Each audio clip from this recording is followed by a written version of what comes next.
हाय दोस्तों, कैसे हैं आप। उम्मीद करती हूँ आप सब ठीक होंगे, मस्त होंगे, अच्छे होंगे। तो दोस्तों, आज अपन नया पाठ पढ़ेंगे, मतलब बीए प्रथम वर्ष हिंदी साहित्य। मलिक मोहम्मद जायसी की पद्मावत है। पद्मावत में से आपके जो पद हैं उनके बारे में अपन देखेंगे। उससे पहले मैं आपको मलिक मोहम्मद जायसी के बारे में बता देती हूँ कि ये जो हैं प्रेम मार्गी काव्य धारा के प्रमुख प्रतिनिधि कवि हैं।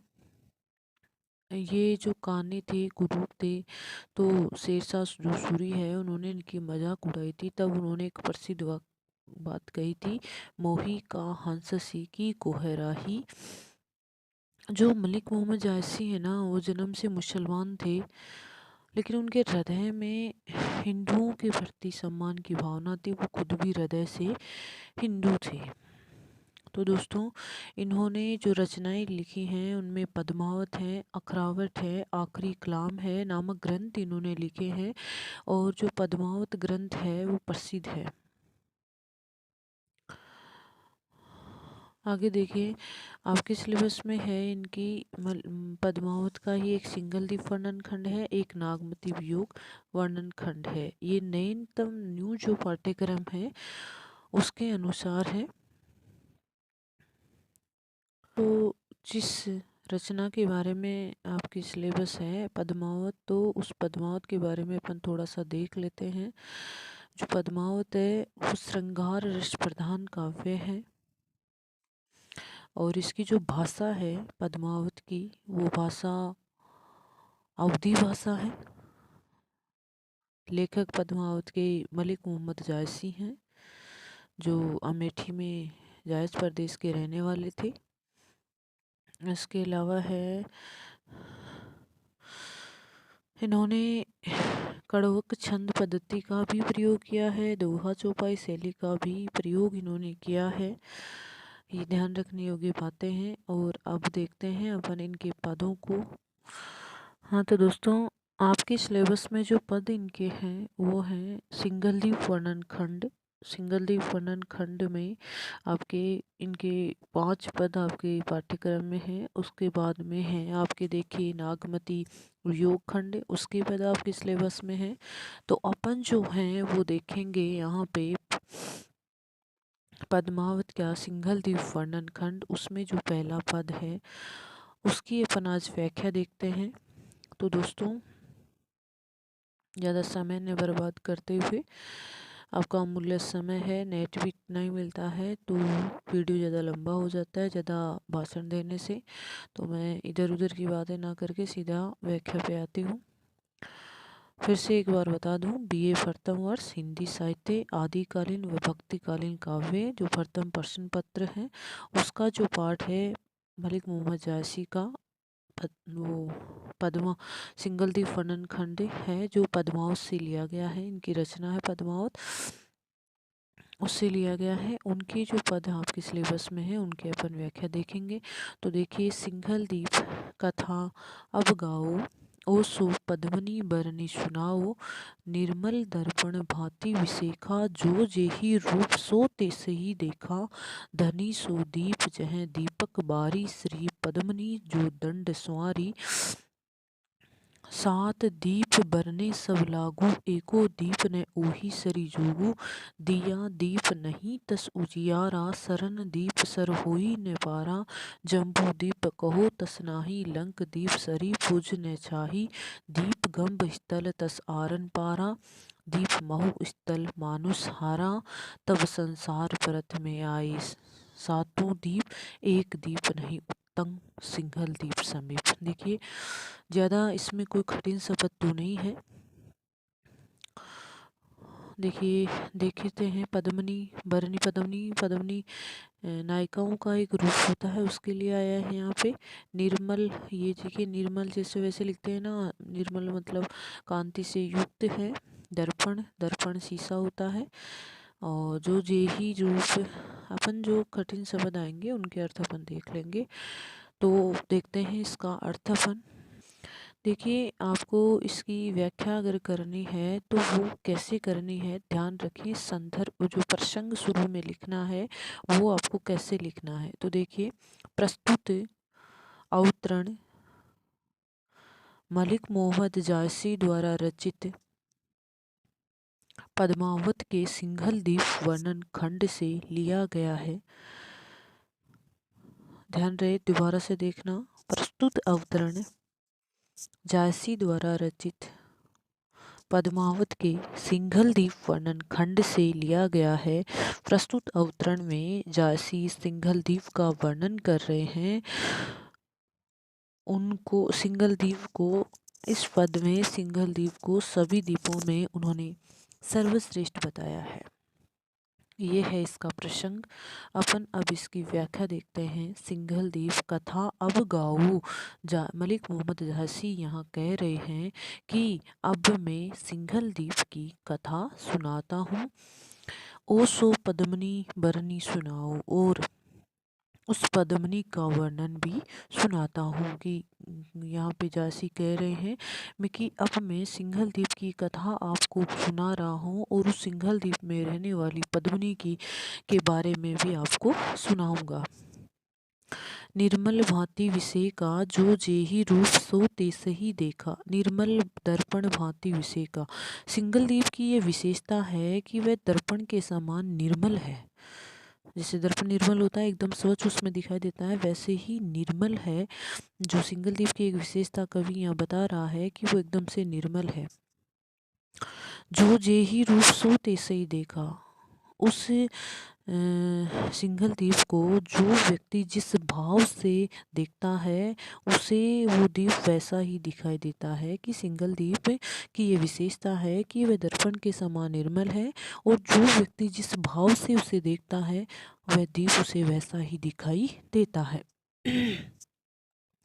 आगे है, धनी सो दीप जह दीपक बारी, ओ पद्मनी जो दई संवारी। देखिए आगे, जैसे धनी सो दीप जह दीपक बारी, जैसे सिद्धों को वह सिद्ध पीठ दिखाई देता है।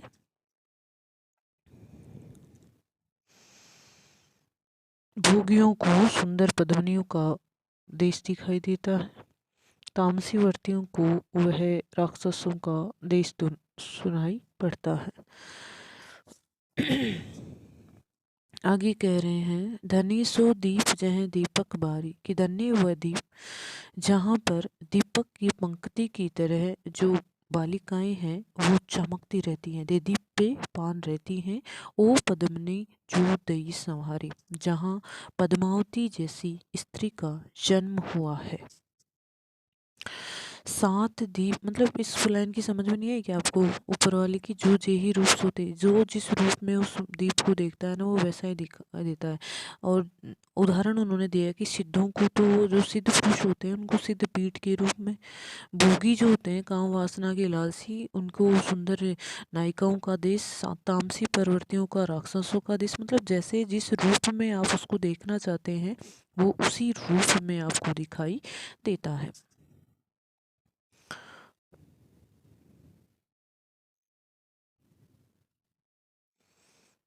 दोस्तों,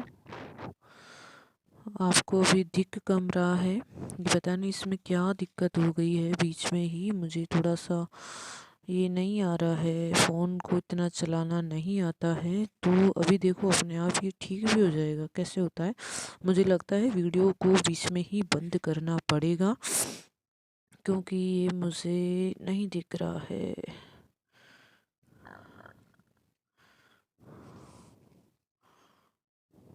हाँ, हाँ जी, हाँ जी, हाँ जी, दिखने लग गया है।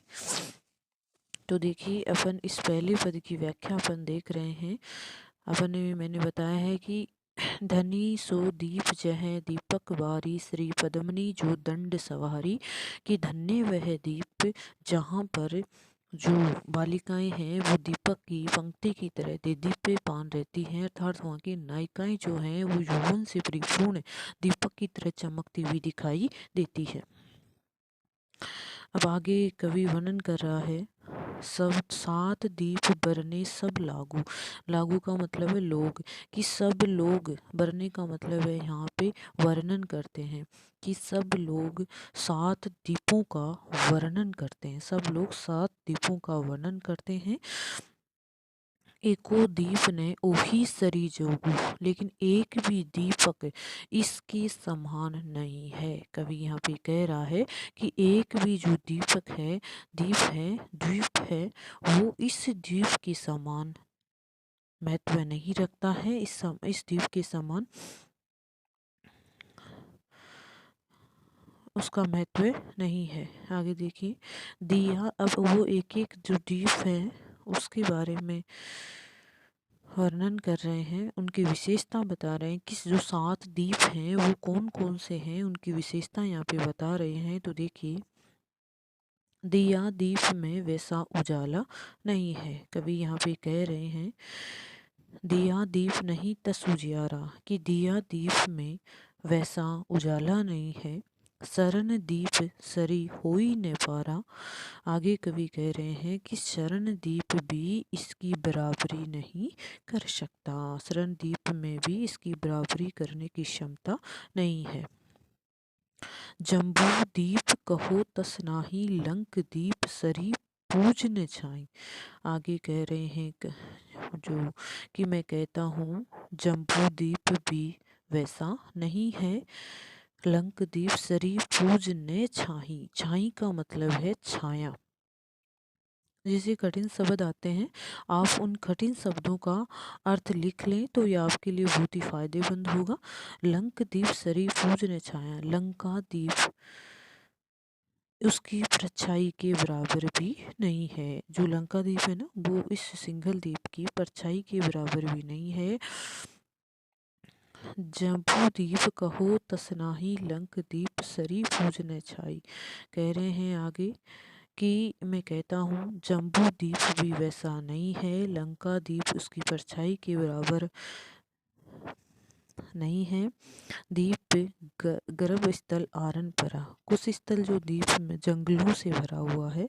आरन का मतलब होता है जंगल, की जो गर्भ स्थल या कुश स्थल द्वीप है वो जंगल से भरा हुआ है। और दीप महु स्थल मानस हरा, मानस का मतलब मनुष्य को हरने वाला, और जो महु स्थल द्वीप है वो मनुष्य को हरने वाला है। शून्य है सब संसार प्रथमे आए सातों दीप, कि इस ब्रह्मांड में सर्वप्रथम सात दीप आए थे। एक दीप नहीं उत्तम सिंगल द्वीप समीप, लेकिन एक भी जो द्वीप है वो सिंघल द्वीप की बराबरी नहीं कर सकता। एक भी जो द्वीप है वो सिंघल द्वीप की बराबरी नहीं कर सकता।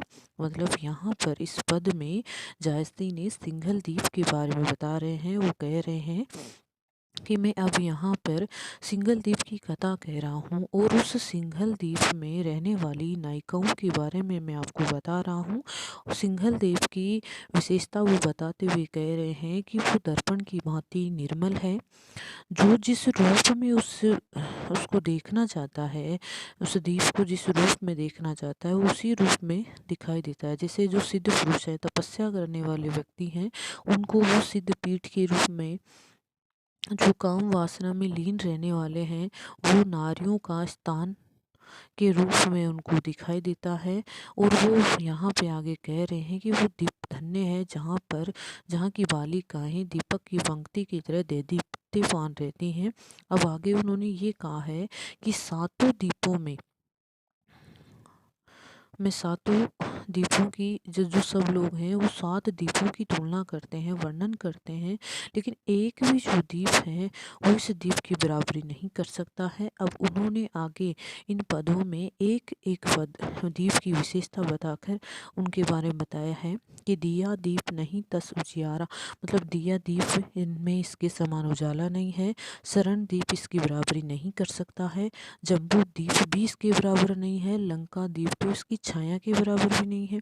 गंभीर जंगल से भरा हुआ है और मानो मऊज दलदीप जो है वो मनुष्य को हरने वाला है। और वो आगे कह रहे हैं कि इस संसार में, इस ब्रह्मांड में सातों दीपक एक साथ आए थे, एक भी जो दीप है वो सिंगल दीप के समान नहीं है।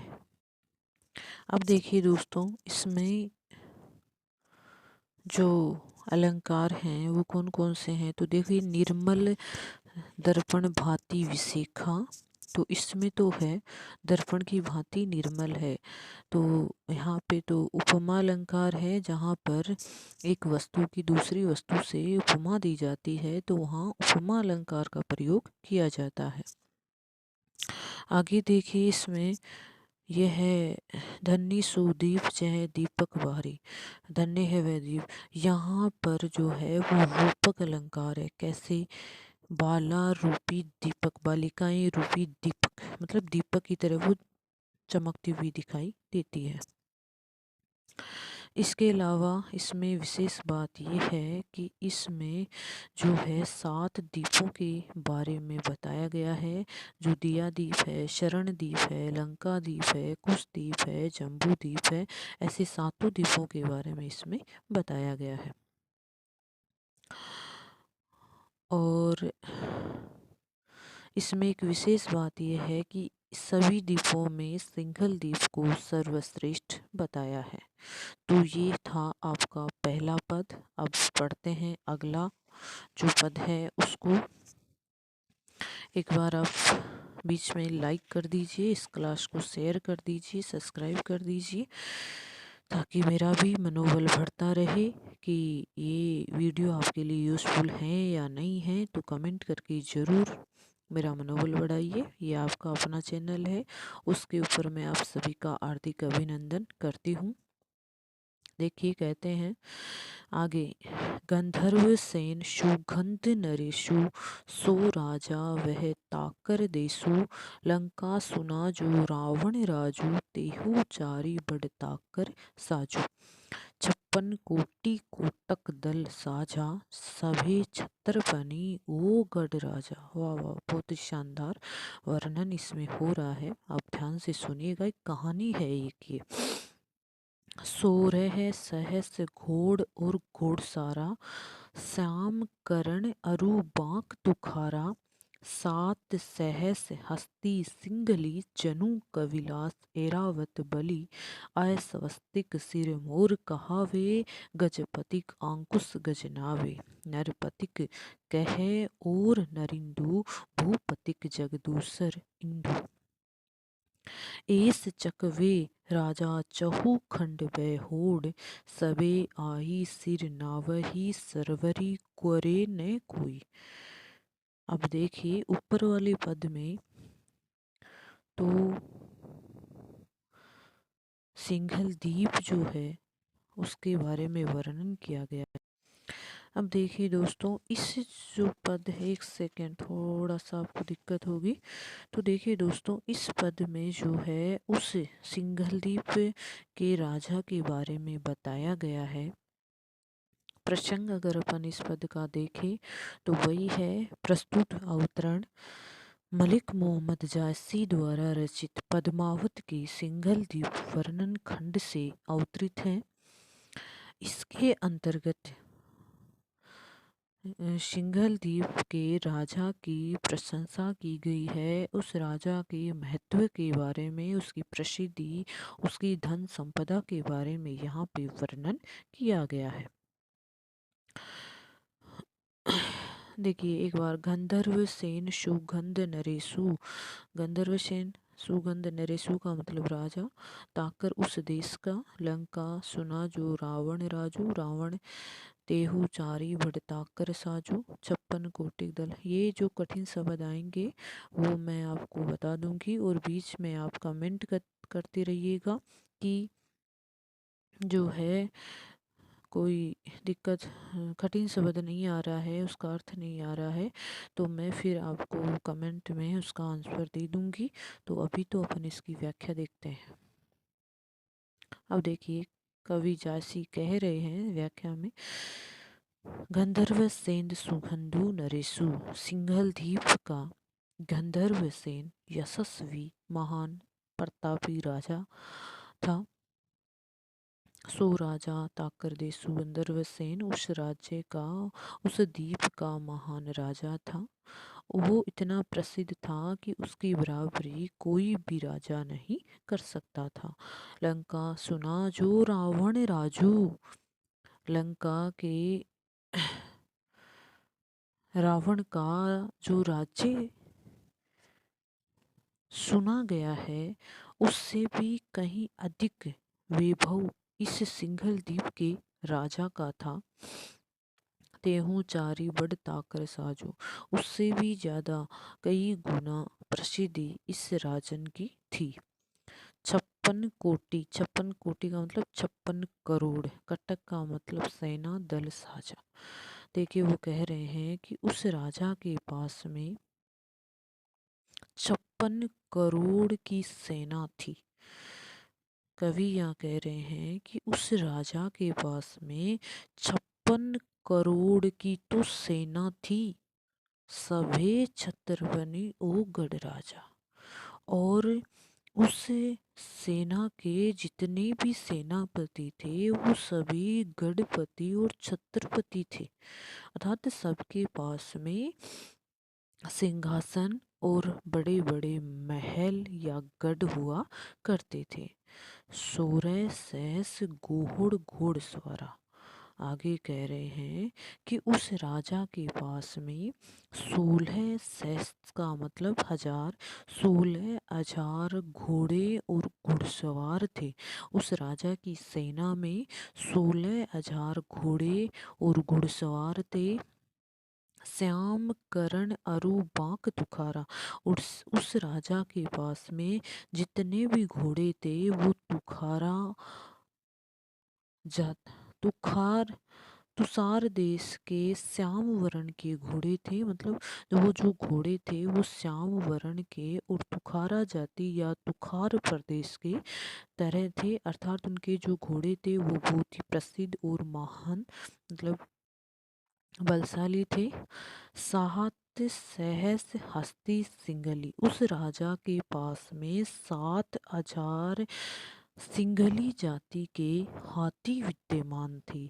सिंघली आएगा, ये सीपली नहीं है, सही कर लेना इसको थोड़ा सा। ये प्रिंटिंग में जो प्रिंटिंग करते हैं उसमें थोड़ी मिस्टेक हो जाती है।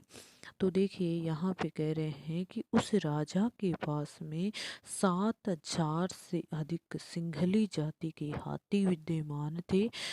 जनु कबिलास एरावत बलि। देखिए इसका अर्थ ध्यान से देखिए ना, जो कविलास का मतलब सौवर्ग के, ऐरावत के समान महान बलवान थे। बलि का मतलब बलवान, ऐरावत हाथी का नाम है कि वो जो हाथी थे वो सौवर्ग में पाए जाने वाले ऐरावत की तरह महान बलशाली थे। यहाँ पर दोस्तों इस लाइन में कौन सा अलंकार है, मैंने पहले आपको बताया भी था कि जहाँ पर अनु मनु जनु जानहु मानहु शब्द आते हैं वहाँ कौन सा अलंकार होता है, ये मेरा आपका बताया हुआ है। तो आप इसको थोड़ा सोचना कौन सा अलंकार है और फिर मुझे बताने की कमेंट करके ज़रूर बताएं। आगे देखिए, अश्वपतिक सिर मोर कहावे। देखिए वो राजा जो है अश्वपतियों का सिर मोर जो राजा है वह समस्त अश्वपतियों का सिर मोर, अर्थात जो अश्वपति हैं घोड़े के स्वामी हैं उन सभी में सबसे ऊंचे कहलाता है गजपति का अंकुश गजनावे। और वो राजा गजपतियों को अंकुश से झुका लेता है। नरपति कहे ओ नरिंदु। आगे कह रहे हैं नरिंदु का मतलब नरेंद्र अर्थात श्रेष्ठ, नरों में श्रेष्ठ कि नरपति समस्त नरपतियों में वह नरेंद्र था और भूपतियों में वह इंद्र के समान था। वह ऐसा चक्रवर्ती राजा था। भूपति सग जग दूसरे और भूपतियों में वो इस संसार में दूसरे स्थान पे आता है। इंद्र के समान था। ऐसे चकवे राजा चहु खंड बह होड़, वो कह रहे हैं आगे, ऐसे चक्रवर्ती राजा, नहीं, सिंघल द्वीप का राजा ऐसा चक्रवर्ती था कि चारों दिशाएं उससे भयभीत होती थी, चारों खंड उससे भयभीत होते थे। सभे आई सिर नावही, सरवरी करे न कोई। आगे कह रहे हैं कि सब आकर उस राजा के सामने झुक जाते थे, उसकी बराबरी कोई भी राजा नहीं करता था। देखिए दोस्तों, इसमें क्या है, जो गंधर्व सेन नाम का राजा था वो सिंघल प्रदेश का राजा था। उस राजा की प्रसिद्धि चारों तरफ फैली हुई थी। जिस प्रकार लंका के राजा रावण की प्रसिद्धि फैली हुई थी, उसी से भी बढ़कर इस राजा की जो प्रसिद्धि थी वो फैली हुई थी। 56 करोड़ की उस राजा के पास में सेना थी, और जो उस सेना के सेनापति थे वो सब छत्रपति और गढ़पति थे, अर्थात सबके पास में छत्र होता था। और गढ़ मतलब जो क्या बोलते हैं, ये बड़े बड़े गढ़ हुआ करते थे, महल हुआ करते थे। आगे कवि कह रहे हैं कि उस राजा के पास में 16,000 घोड़े और घुड़सवार थे, श्याम, और वो कह रहे हैं कि सभी घोड़े श्याम वर्ण के, तो खार प्रदेश के घोड़ों की तरह महान बलशाली थे। आगे कह रहे हैं कि 7,000 से ज्यादा सिंघली जाति के हाथी उस राजा के पास थे, और वो सभी हाथी सवर्ग के हाथी ऐरावत की तरह थे। आगे कवि कह रहे हैं कि वो राजा जो है अश्वपतियों में सिरमौर कहलाता है, गजपति का अंकुश गजनावे, और गजपतियों में अंकुश की तरह वो बड़े बड़े गजपतियों को जो गज का मतलब हाथी के जो स्वामी हैं उनको अंकुश के सहारे नीचे झुका देता है। सभी राजाओं में वो सर्वश्रेष्ठ है, वो पतियों में इंद्र के समान है। ऐसे चक्रवर्ती राजा की प्रसिद्धि चारों तरफ फैली हुई है, उससे सब भयभीत होते हैं। सबे आई सिर नावी, कवि कह रहा है कि सभी लोग आकर उस राजा के सामने सिर झुकाते हैं, और उसे उस राजा की बराबरी कोई भी नहीं कर सकता। यहाँ पर विशेष बात यह है कि इसमें गंधर्व सेन की प्रशंसा के बारे में वर्णन किया गया है। इसके अलावा इसमें अनुप्रास अलंकार है। अनुप्रास अलंकार मैंने आपको बहुत बताया है, बहुत ही इजी अलंकार है वो, कि जिसमें वर्णों की आवर्ती होती है वहाँ अनुप्रास अलंकार होता है। तो दोस्तों, इसके अलावा अगर अगर अपन इसकी भाषा की बात करते हैं तो ये अवधी भाषा है, और इसमें गंधर्व सेन राजा की प्रसिद्धि के बारे में बताया गया है।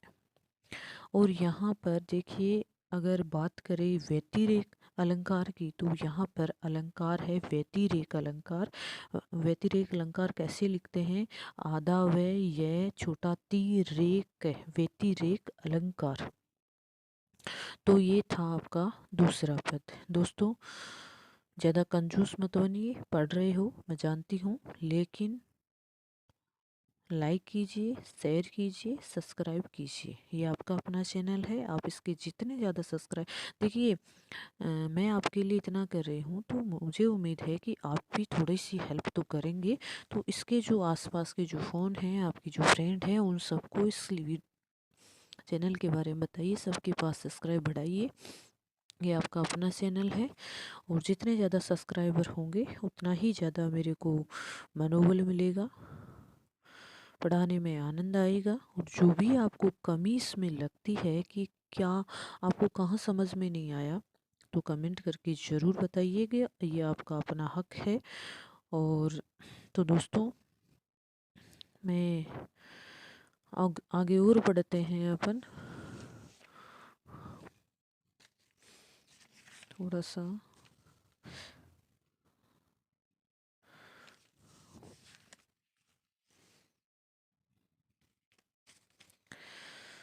तीसरा पद है, जब ही दीप नियर आवा जाई, जनु कै बिलास नियर बा आई, घन अमराहु लाग चाहु पासा, उठा भूमि हुत लागी आकाशा, तरीवर सभे मलय गिरी लाई, बही जंग छाहे रेनी हुई आई। मलय समीर सोहावन छाहा, जेठ जाड़ लागे तेही महा। आगे है ओही छाहे रेनी हुई आवे, हरिहर सबे आकाश देखावे। पथिक जो पहुँचे सही के घामो, दुख बिसरे सुख होई विश्रामो। जेहि वह पाही छाहे अनुपा, फिरी नहीं आही सहे यह दूफा। अस अमराहु सघन घन वरनी ने पारो अंत, फले फरे छऊ ऋतु जानऊ सदा बसंत। ये है तीसरा पद। और फिर से बता दूं अपन क्या पढ़ रहे हैं। बीए प्रथम वर्ष हिंदी साहित्य आदिकालीन भक्तिकालीन काव्य प्रथम प्रश्न पत्र का पाठ है मलिक मोहम्मद जायसी का। अपन देख रहे हैं तीसरा पद। अपन इसका प्रसंग देखें तो देखिए इसमें क्या है। प्रसंग देखें तो प्रस्तुत जो अवतरण है वो मलिक मोहम्मद जायसी के द्वारा रचित सिंगल द्वीप वर्णन खंड से अवतरित है। इसमें सूफी कवि जायसी ने सिंघल द्वीप की महत्ता को बताया है बड़े ही रहस्यवादी ढंग से। मतलब कवि जायसी ने सिंघल द्वीप के महत्व को बड़े ही रहस्यवादी ढंग से यहाँ पे वर्णन किया गया है। उन्होंने एक अर्थ तो सामान्य अर्थ उसका बताया और दूसरा आध्यात्मिक अर्थ इसका बताया गया है। और दोनों ही अर्थ अपन यहाँ पे देखेंगे। एक तो सामान्य अर्थ और एक है आध्यात्मिक, अध्यात्म से संबंधित अर्थ है।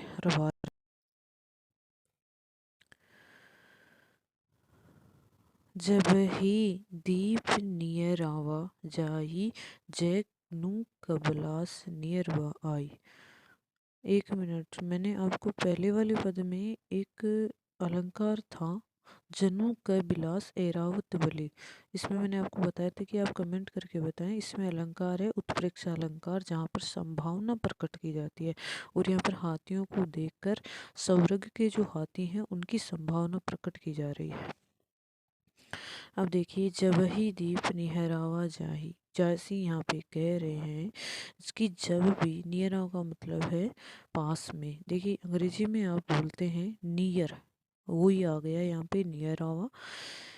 जैसे यहाँ पे वर्णन करते हुए कह रहे हैं कि जब भी कोई उस दीप के पास में जाता है, जनु कबिलास, कबिलास का मतलब है सौरग, नियर बा आई, कि ऐसा लगता है मानो स्वर्ग के पास में अपन आ गए हैं। कि जब भी कोई व्यक्ति उस दीप के पास में जाता है तो उसे ऐसा लगता है मानो वो स्वर्ग में आ गया हो। आगे कवि कह रहा है घन, अर्थात वो जो है वो द्वीप स्वर्ग की भांति सुहावना प्रदेश है। वहाँ पे जिस प्रकार स्वर्ग में व्यक्ति को शांति मिलती है, ठीक वैसे ही उस द्वीप में व्यक्ति को एक अद्भुत शांति सी मिलती है। घन अमराहु लाग चहु पासा, उठा भूमि हुत लागी आकाशा। घन अमराहु, अमराहु का मतलब होता है अमराई, जो बेल होती है। और एक अमराऊ होता है मतलब आम के बड़े बड़े पेड़। तो यहाँ पे कवि कह रहे हैं कि उसके चारों ओर घने ऊंचे ऊंचे आम के पेड़ हैं जो खड़े हैं। वे पेड़ उठा भूमि हुत लागी आकाशा, आकाशा का मतलब है आसमान। कि वे पेड़ इतने ऊंचे हैं मानो पृथ्वी से उठकर आसमान से जा लगे हो। कवि यहाँ पे कह रहा है कि उसके चारों तरफ आम के घने वृक्ष हैं जो इतने ऊंचे हैं कि उनको देखने पे ऐसा लग रहा है मानो वे पृथ्वी से उठकर आसमान में जा लगे हो। और यहाँ पर संभावना प्रकट की जा रही है। आगे देखिए तरीवर सभे मलय गिरी लाई, बही जंग छाहे रेनी हुई आई। कवि यहाँ पे कह रहा है कि वहाँ मलय पर्वत से लाकर सारे वृक्ष लगाए गए हैं। उनकी छाया इतनी घनी है कि मतलब जो भी पेड़ हैं, तरीवर सभी सभी जो पेड़ हैं मलय गिरी पर्वत से लाकर लगाए गए हैं, वही जग छाए। छाए का मतलब होता है छाया, रेनी का मतलब रात हुई आई, कि उनकी जो छाया है इतनी घनी होती है कि उसके कारण संसार में रात्रि का सा अंधकार छा जाता है। मलय समीर सुहावन छाहा, उन वृक्षों की सघन छाया के कारण रात्रि हो जाती है। जेठ जाड़ लागे तेही माहा, और जेठ के महीने में भी, जाड़ का मतलब ठंड, जेठ के महीने में भी वहाँ पर जो है वो अपन ठंडे लगती हुई प्रतीत होती है। मतलब दिन में मलय पर्वत से आने वाली ठंडी हवा वहाँ बह रही है जो सुहावनी होती है, और जेठ की तपती दोपहर में भी वहाँ पर जाड़ा लग रहा है। ओही छाहें रेनी हुई आवे, हरियर सबे आकाश दिखावे। देखिए कवि कह रहे हैं कि उन वृक्षों की सघन छाया के कारण वहां पे रात हो आई है, और ओही छाया रेनी रात हो, मतलब चारों तरफ इतनी ज्यादा ठंड छाया फैली हुई है कि ऐसा लग रहा है मानो दिन में भी रात हो गई है। हरिहर सबे आकाश तक है, और आकाश के ऊपर से, उस आकाश की तरफ से उस द्वीप को देखते हैं तो चारों तरफ हरियाली ही हरियाली वहां पे नजर आती है। पथिक जो पहुँचे सही के गामों, कवि यहाँ पे कह रहा है कि कोई भी पथिक उस सिंघल द्वीप के पास में पहुंचता है। कवि कह रहा है कि कोई भी पथिक इस गर्मी के अंतर्गत चल कर उस सिंघल द्वीप के पास में पहुंचता है, दुख बिसरे, वो अपने सारे दुख भूल जाता है। बिसरे का मतलब है यहाँ भूल जाना।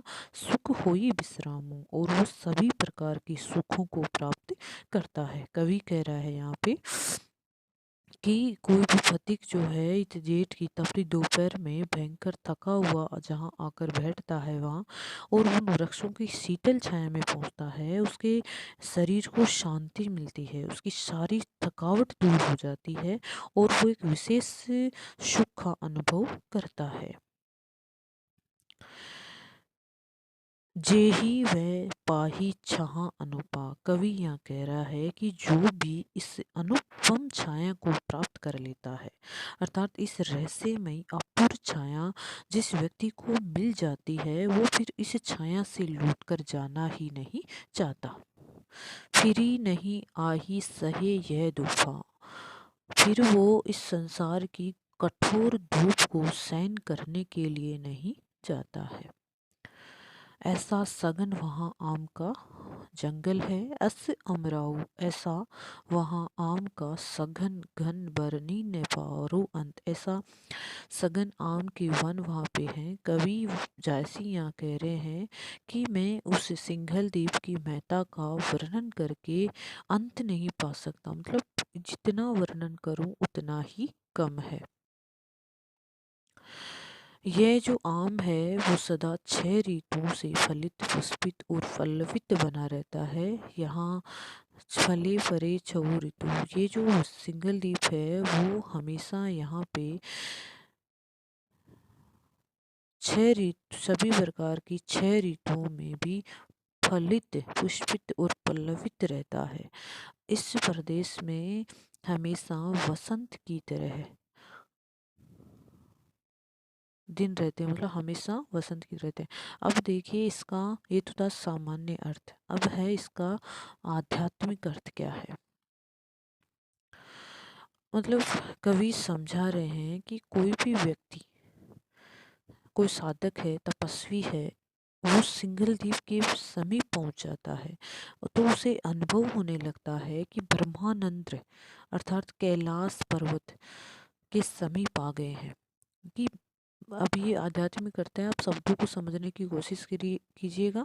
ब्रह्मानंदर सुषमना ही अमराई है, और ये अमराही मूलाधार रूपी पृथ्वी से ऊपर उठकर सहस्त्रार तक पहुंचती, तपस्या की सिद्धि होती है, नाड़ियाँ होती है पिंगला सुषुम्ना ये जो है ये सारी उस सुषुम्ना रूपी अमराई के वृक्षों में कणिकाएं मलयगिरी की सुरभि से सुरभित हैं।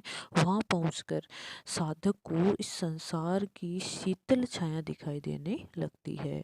कि मतलब एक तरह से व्यक्ति अगर उस सिंघल द्वीप में जाकर तपस्या करने लग जाता है तो वो व्यक्ति फिर लौट कर इस संसार में नहीं आता है। कवि बताना चाह रहा है कि जेठ के महीने में भी हमेशा यहाँ शीतलता रहती है और इतनी ज़्यादा घनी छाया इस प्रदेश में है कि यहाँ पे दिन में भी रात का सा अंधेरा दिखाई देता है। अब यहाँ पे कवि कह रहा है कि साधक रूपी फतिक अर्थात जो तपस्वी है, जो सांसारिक दुखों से दुखी होकर यहाँ पहुँचता है, फिर वो यहाँ आकर अपने सारे दुख भूल जाता है। कवि यहाँ पे कह रहा है कि उसे ब्रह्मानंद की दिव्य छाया प्राप्त यहाँ पे हो जाती है। कवि वर्णन करता हुआ यहाँ पे आध्यात्मिक और सामान्य अर्थ इन्होंने इस पद का बताया है और बहुत ही मोस्ट पद है, महत्वपूर्ण है। अब देखिए इसमें रहस्यवाद की अभिव्यंजना हुई है। इसकी भाषा जो है वो अवधि है। यहाँ पर उत्प्रेक्ष अलंकार का प्रयोग किया गया है। मैंने बताया था ना जनु कविलास जो आया था इधर, देखिए ये है ना जनु कविलास नियर बाई, इसमें उत्प्रेक्षा अलंकार का प्रयोग किया गया है। एक यहाँ पे है अस अवराहु अमराहु, ये जो नीचे वाला पद है 2 लाइनें हैं, इसमें भी उत्प्रेक्षा अलंकार का प्रयोग किया गया है। तो यहाँ पे उत्प्रेक्षा अलंकार का प्रयोग किया गया है। भाषा इसकी अवधि भाषा का प्रयोग है और इसमें कवि ने आध्यात्मिक संकेत को स्पष्ट किया है और बताया है कि व्यक्ति सांसारिक कष्टों को सहन करके ईश्वर की प्राप्ति कर लेता है। जब उसे परमात्मा मिल जाता है फिर वो इस संसार में वापस लौट के नहीं आता। ये विशेष बात इस पद में कही गई है। तो दोस्तों अभी इसके 2 पद और बचे हैं सिंघल द्वीप वर्णन खंड के, उसके बाद में है आपके नागवती वियोग खंड। तो ये जो 2 पद हैं वो अपन आगे के वीडियो में देखेंगे। आज के लिए इतना ही, धन्यवाद।